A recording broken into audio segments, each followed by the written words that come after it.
Welcome back to our lectures on social psychology.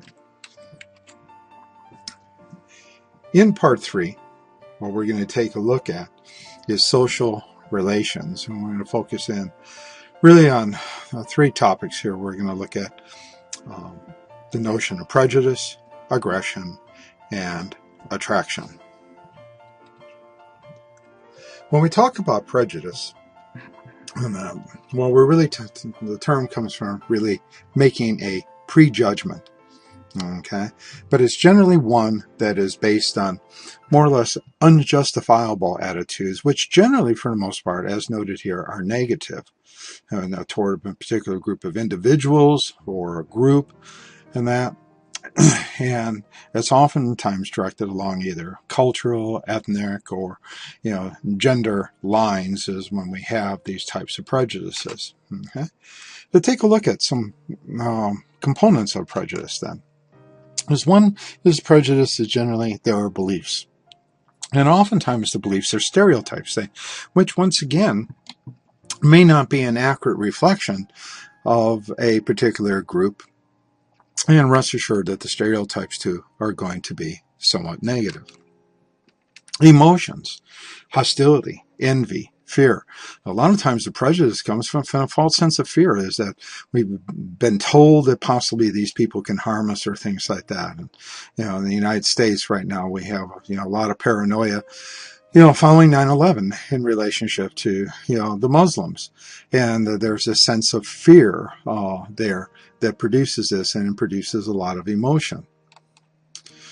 Predisposition to act. And basically here when we act is that our prejudice predisposes to act in certain ways.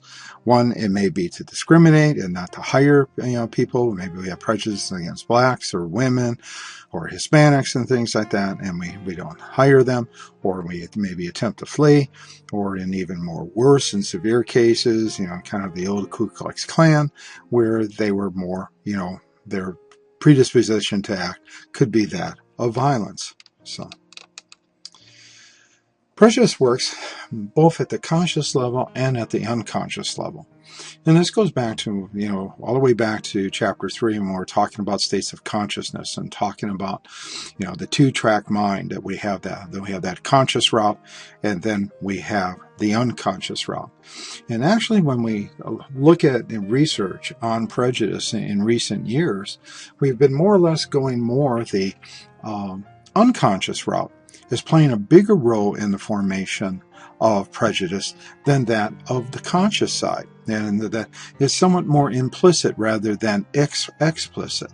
And the little research project that you worked on, going out and taking the automated prejudice test, one of those ways of trying to point at it is you may try to work really hard not to be prejudiced, but yet in the end you had greater time differentials for things that maybe whatever group that you chose, whether it was women or blacks or whatever, that you were slower to respond there on certain terms than you were for, whites or males, whichever group that you preferred or show a preference for.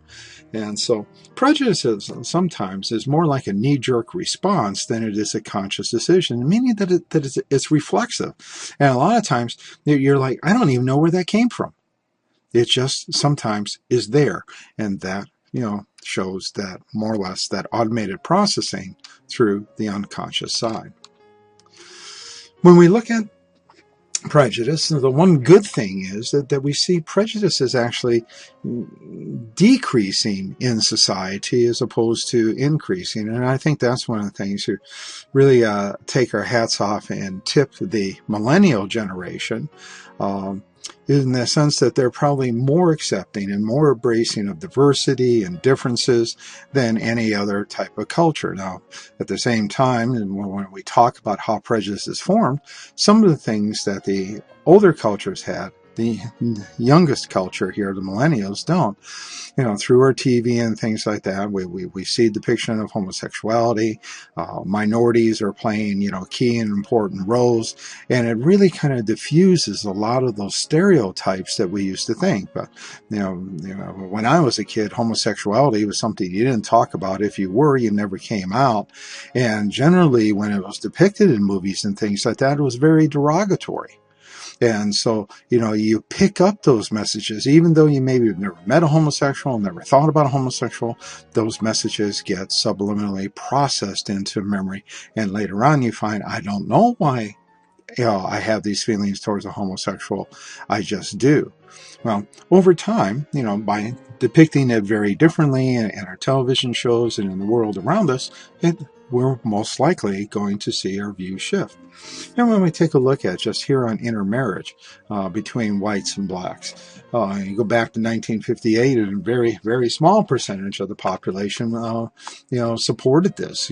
Probably, less than 10%.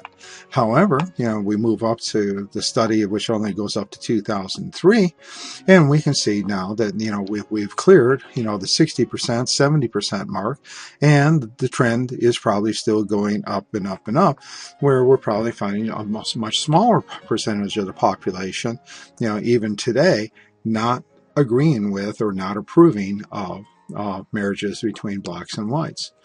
Another one, would you vote for a woman president? In the last couple of elections, we've come pretty close with, Hillary Clinton running as a candidate and almost making it. A lot of people thought Sarah Palin was going to run this past time, and things like that. But it's not that people are fearful of a woman and don't think that a woman can be elected anymore. It used to be, no way would I ever vote for a woman, particularly amongst males, and even a lot of women felt that way. And those prejudices are changing. When we look at, do whites have the right to keep minorities out of their neighborhoods? What we see is a significant drop-off of this over, the past 50 years, from, 1960s up through, the late 1990s here. It's dropping off. So the things are improving, and prejudice still exists. There's still percentages there that, are not on board. And it's not to say that we're done with it. However, things are improving. Okay. Race. Kind of interesting here is that 9 out of 10 white respondents were slow when responding to words like peace or paradise when they saw a black individual's photo compared to that of the white. And that's what we were looking at in that implicit prejudice test that you took, looking at the notion of automated prejudice. And it's kind of like you're maybe not even conscious of the delay, but we do delay. And I thought that, in the film that accompanied it, we had Ellen Alda there, big women's, activists supporting the feminist movement. Even there, with his supposedly very positive attitudes, he still was slower in responding when looking at traditional male versus traditional female type roles. He showed that bias. Gender is no doubt that in the gender world, there still is a bias. Most women still live in poverty, and that about 100 million women are missing in the world.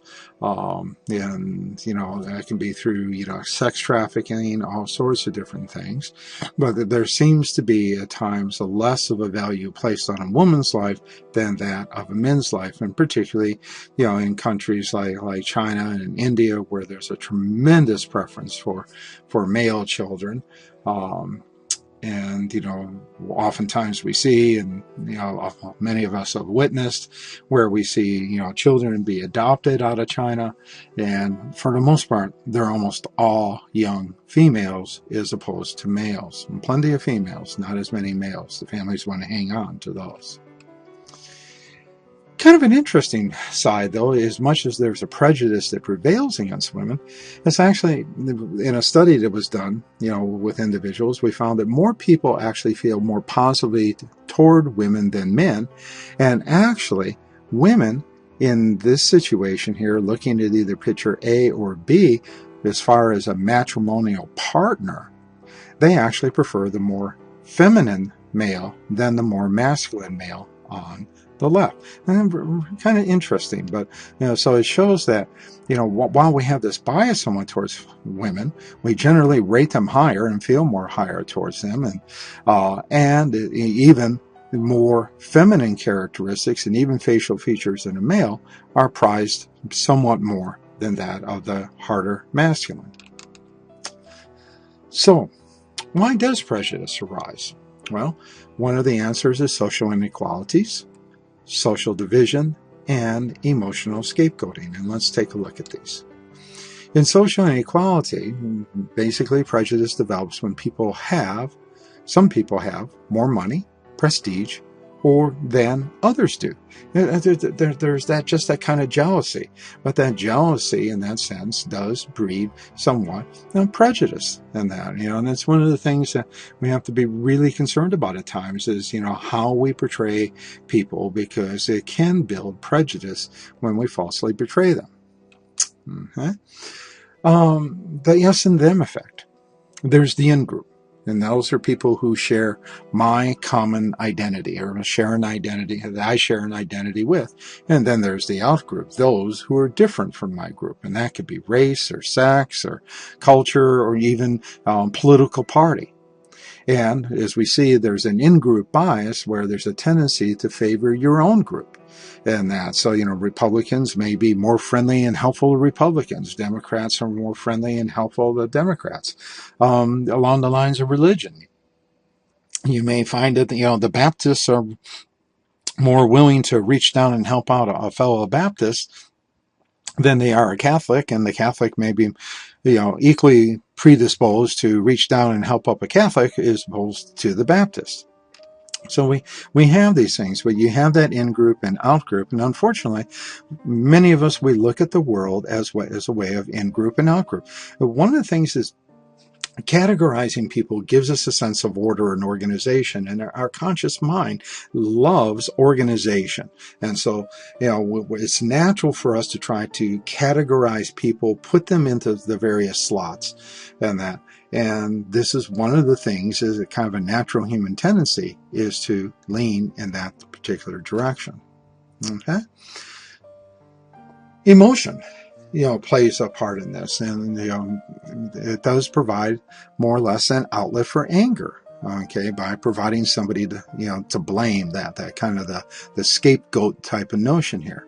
After 9/11, many people, as noted, we lashed out against Arab Americans, and I think this picture is so appropriate in the sense that here we have an Arab American, carrying a sign more or less saying, "I am not a terrorist." But almost everybody, the minute, after 9/11, we realized that it was all, Arabs that were involved in this. Well, all of a sudden, every Arab was a potential terrorist, and it made it very difficult for a lot of people in the United States of Arab descent who are here. They love their country. They would never think of hurting anybody in their country, their fellow countrymen, and yet they were the victims oftentimes of scorn and ridicule.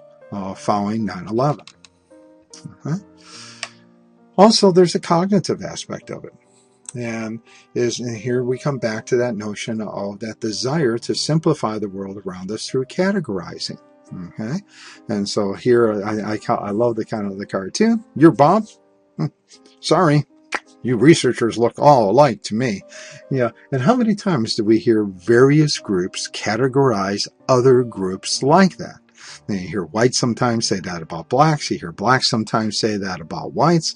We probably have Hispanics saying the same thing about both the whites and the blacks and things like that. But, the thing is, we categorize them, we put everybody into the same group, and then maybe because they're on that same group, we don't look for the individual differences as keenly as we look for those within our particular group.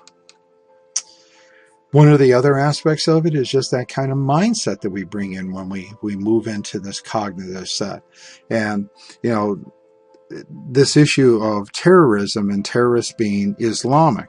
And this was actually based on research that was done by the U.S. State Department. And when they looked at around the world who today are terrorists, actually, when you look at it, here's the group of all terrorists, and a very small proportion of that is actually those of people of the faith of Islam. Okay, and the majority of these are other. Also, when you look at this very large population of people who are Islamic, look at here. Look at the very, very small, minute proportion of those who would be in the terrorist group. But, because they struck us, we lost, civilians, a lot of people feel a lot of hostility towards Muslims. Another aspect is what we call the just world phenomenon, and I think the cartoon really kind of says it all. It's always best to be the big fish in the pond, isn't it? In the sense that, the small ones always feel like they're always being picked on. The mid-sized ones feel, well, sometimes there's justice in this world.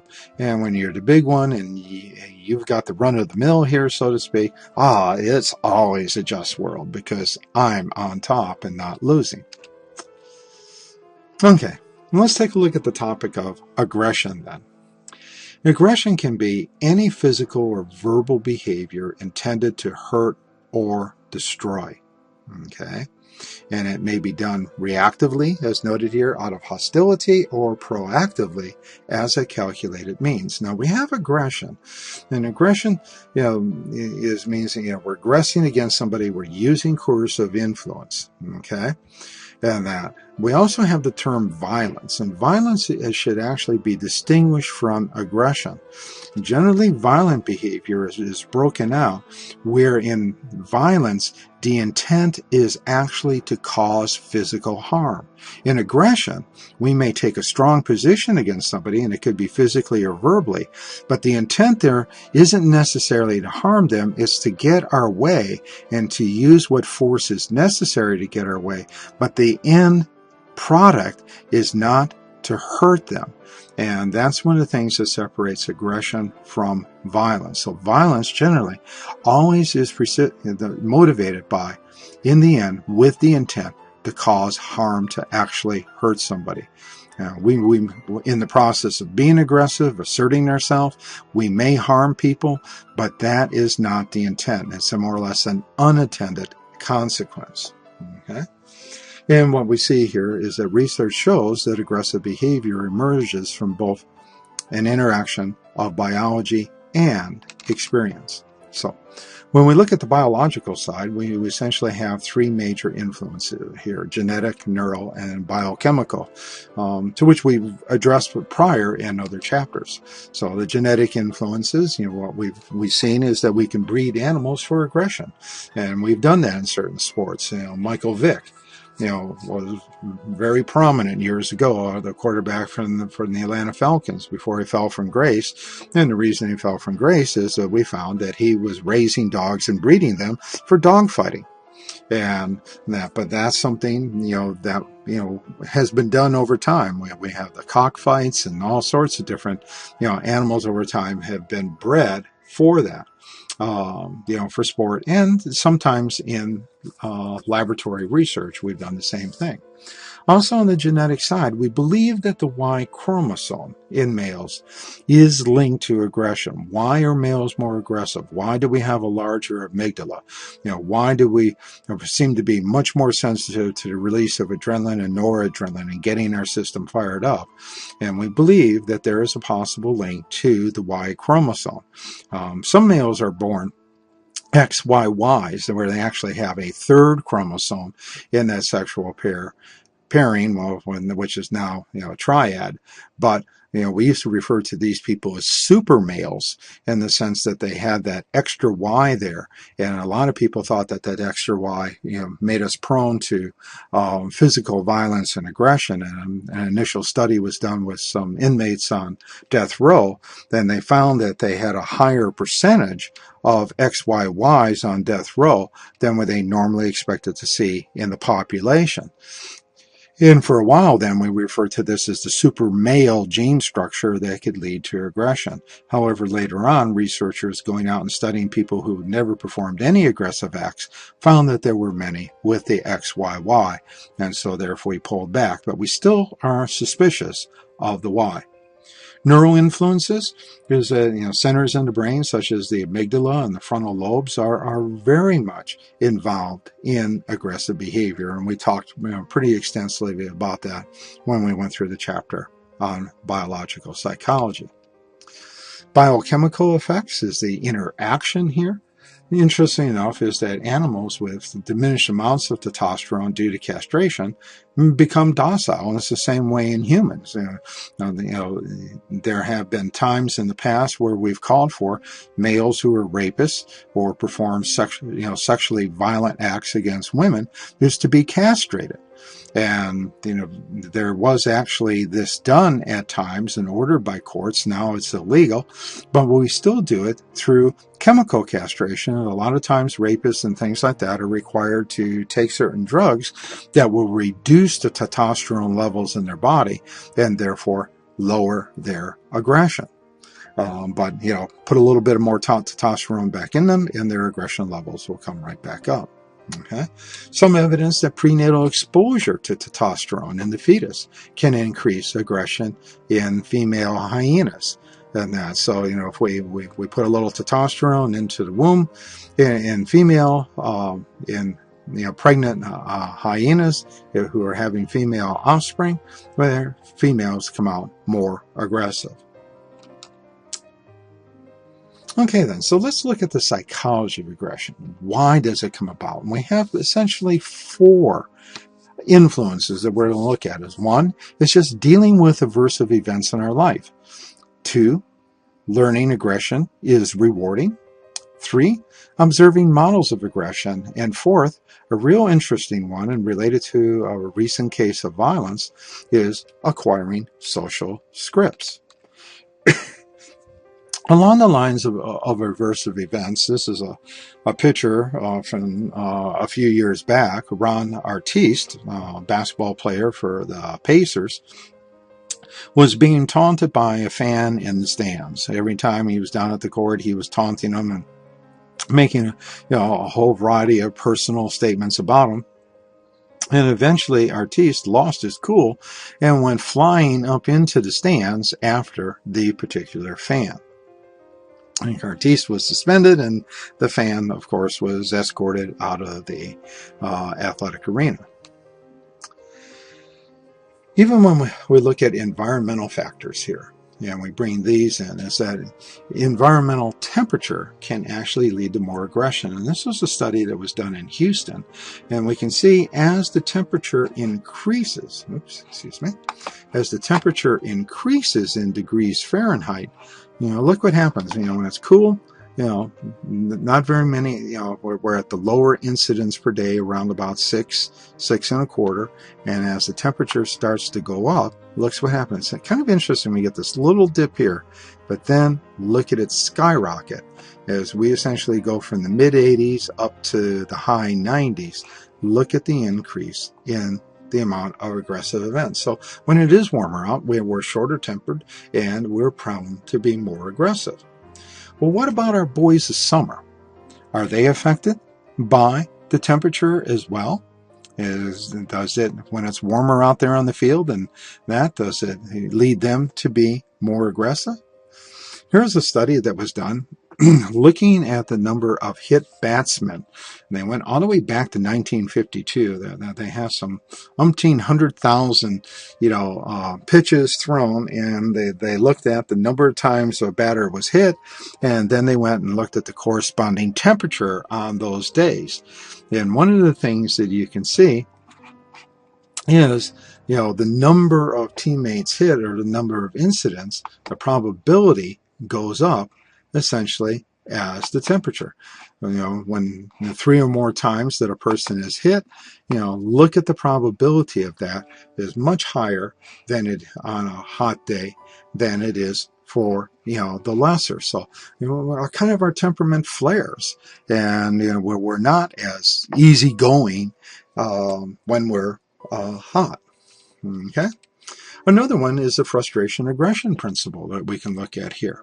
You know, how many of us have been sitting in rush hour traffic? You know, here's a picture of Atlanta and look at it, you know, backed up forever. And let's put yourself in this situation. You're heading downtown to go to a ball game or maybe a concert, and you got all this traffic and you're just getting really frustrated. It's getting closer and closer to the time of the event starting, and you're moving at a snail's pace and you're getting really frustrated with all this. And you know, and what happens? Do you find that your aggression goes up? Do you find yourself being much more shorter with somebody if they move in front of you and everything else, and calling them names and things like that? Probably so. And if somebody really cuts you off and you get a chance to pull up alongside them, might you flip them the bird? Once again, probably so. Would you be dumb enough to get out of your car? The probability is the more frustrated you are and toss in a really hot evening, and you may be stupid enough to get out of your car and try to fight with somebody. Okay. Also, the other aspect, and one of the other aspects, is learning that aggression is rewarding. Okay. So when aggression leads to desired outcomes, one learns to be aggressive. And this has been shown both in the animal and the human world. Interestingly enough, that culture plays in here too, is that cultures that favor violence breed violence. Okay, Scotch and Irish. I mean, the Scotch gave us Braveheart. Everybody's seen the movie Braveheart with Mel Gibson, and probably a great movie, but extremely violent. And that they were, those people were known for being hard fighters and warriors. And what we find is that, even when they came over to the United States, there was a greater tendency for violence among them than the Puritans, the Quakers, and the Dutch, coming out of the Netherlands areas and things like that were somewhat more peaceful. Okay, and so these are things that make it interesting is to take a look at. Another one is observing here sexual promiscuity and hostile masculinity. Not a good mix. Men are going to be a lot more coercive with women, and a lot more mean that they're essentially going to be more aggressive, they're going to be rougher, and they're going to be tougher in this situation where they have a lot of hostility in themselves, and they also have sexual promiscuity. We find that this increases at times when watching R-rated or X-rated movies. Oftentimes in those movies, the male takes the woman by force, and we get these scenes sometimes where first the woman, pushes away and resists, and as the male kisses her more, then all of a sudden she throws her arms around her and she succumbs to him. We got to think about what are the messages that we're sending? And just going back here is learning that aggression is rewarding. When we see some of those romantic images in the movies, from here to eternity, and a variety of them, in Gone with the Wind, Rhett Butler pulls Scarlett in, and first she pushes away from him, and then the next thing we know is he kisses her arms come out and wrap around him. But what are the messages that we're sending? To men, we're sending that when a girl says no, she really means yes. And, even for the girl, we girls aren't supposed to be easy. We're supposed to make it hard on the guy first, and then, give in later. And all of a sudden, the guys in our minds, and, with the hormones and everything else we have rushing, think that, this is just part of the game. She really doesn't mean no. And what males have to definitely learn is that no means no. But that's where a lot of males will get in trouble. The last aspect of the acquisition of aggression is talking about acquiring social scripts. And this is where we start to look at the media. And let's face it, American media, movies, TV, are very violent. We can't watch a detective show on TV without seeing people get killed in every episode. I remember the old Miami Vice years ago was probably one of the most violent television shows on the air. And they range from killing about 28 to 40 people an episode. Drug violence down in Miami, and machine guns out everywhere, and people getting mowed down. I mean, it was incredible, the body count. And that. So, but we see these things, and one of the things is, does it desensitize us to aggression? Are we not shocked when we see aggression? Are we less shocked when we think about being aggressive? Because we see it so much. And this is one of the things, that we're concerned about in kind of acquiring these social scripts. Okay? So, the general consensus is that, even with the video games out there today, we got these Modern Warfare games, and I know we're up to Modern Warfare 4 right now, but hang with me here with my Modern Warfare 2. And it has a place, is that the general consensus is that video games, and there's some good research out there, to some extent breed violence. And when kids get down to finishing playing these things, they don't want to sit around and, go to sleep. They want to rough and tumble. They want to go out and play hard. Given the opportunity to go out and play, we're going to see many more acts of aggression on the playground than we would if they were watching, let's say, Beauty and the Beast. Okay, so this is one of the things that we look at. Okay, so let's take a look here in a second. We're going to talk about a situation that happened back in 2011 over in Europe. Okay, and take a look at a couple of the scenes just first from Modern Warfare 2. We see these heavily armed guys with all these big guns and everything, and looking pretty ferocious and vicious.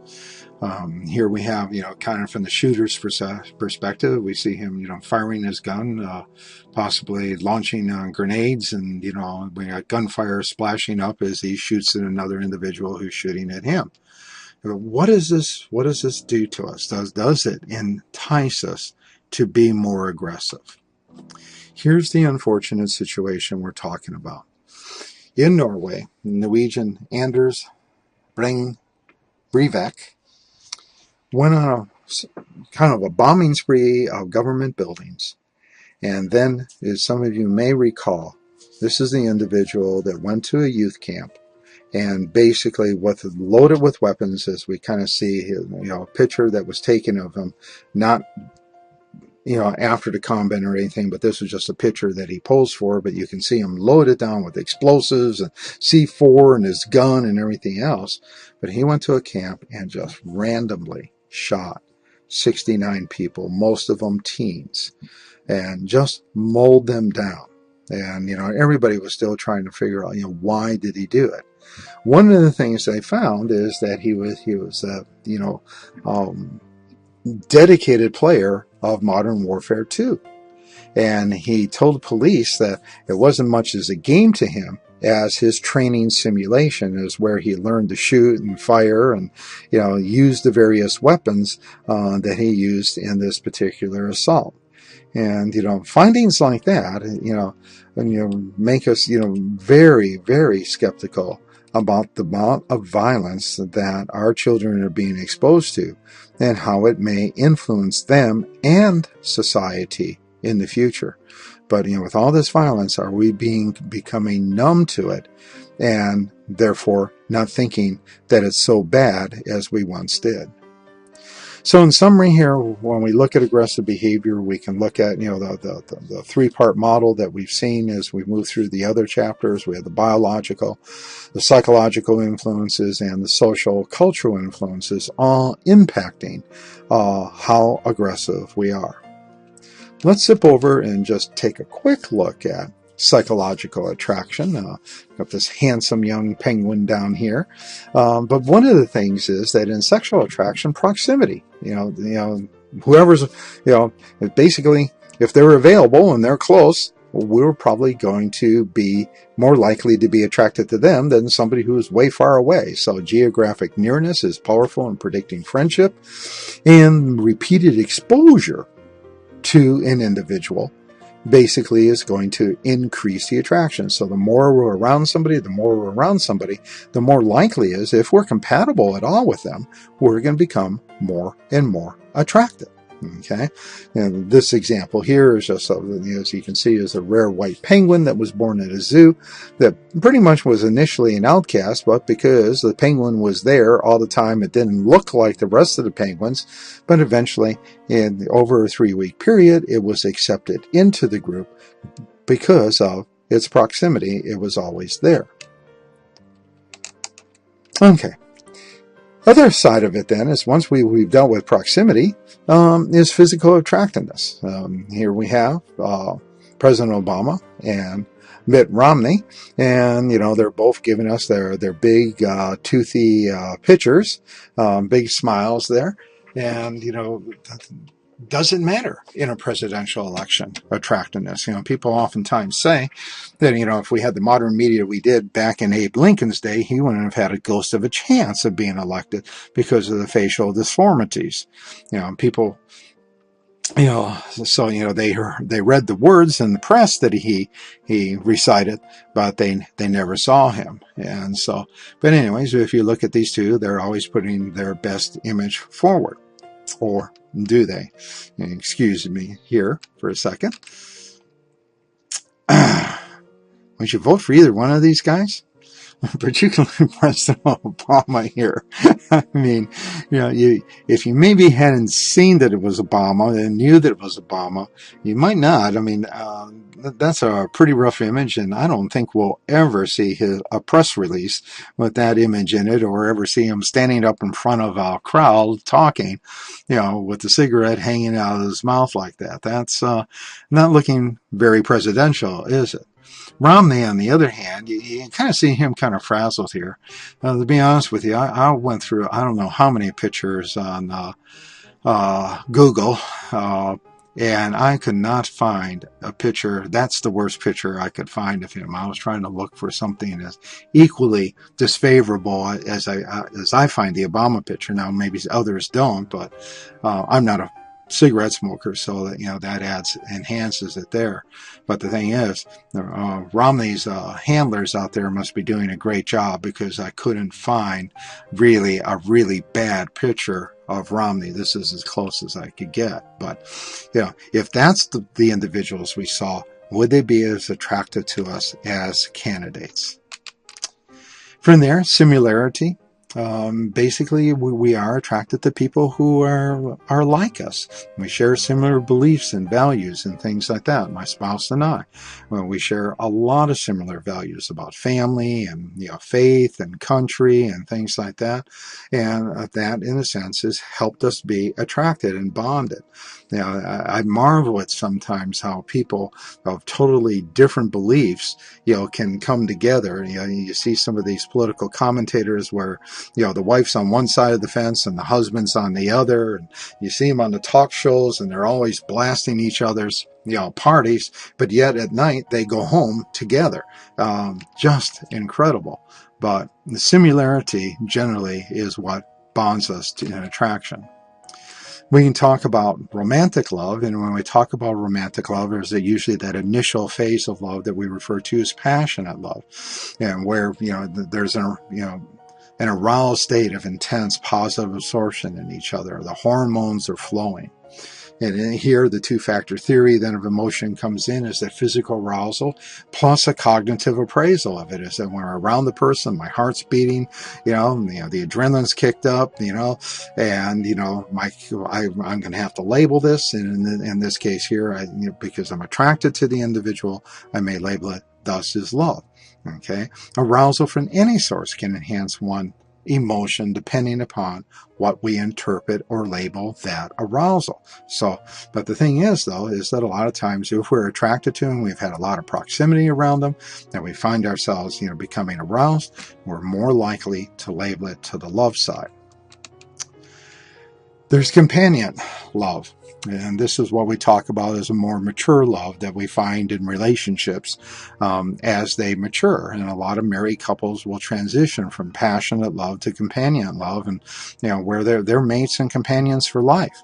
And it's not all based around hormonal flows and sexuality as much as being just very solid good friends. And so here we have in kind of the courtship phase, and then after a marriage, here's the image that they change. And I think this is a good place to wrap up our lecture for social psychology.